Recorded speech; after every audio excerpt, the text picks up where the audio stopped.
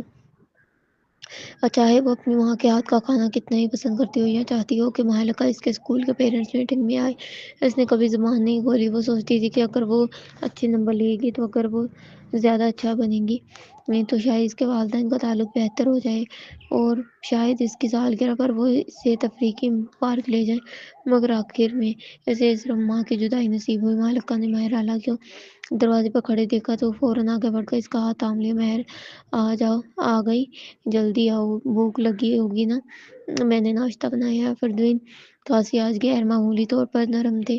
انہوں نے مسکرا کر کہا، آؤ چکھ کر دیکھو، تمہاری ماں نے یہ سب خاص تمہارے لیے بنایا ہے۔ بہرحال تمہارے والد کے ساتھ جو ہوا اس پر مجھے بہت ہی افسوس ہے۔ اگر تم چاہو تو مجھے اپنا باپ سمجھ سکتی ہو۔ قاسی ہاؤس تمہارا ہی بھی گھر ہے۔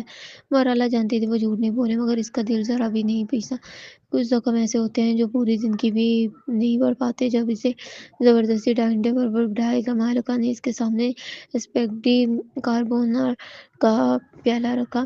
انہوں نے نرمی سے کہا، کھاؤ، مجھے یاد ہے تم بچپن میں کاربونارا بہت شوق سے کھایا کرتی تھی۔ مہرالہ نے ہاتھ تک نہ بڑھایا۔ وہ بچپن سے تیکھا کھانا پسند کرتی تھی۔ اس کا پسندیدہ ناشتہ اسپیگٹی آرا بیاتا تھا، کاربونارا نہیں۔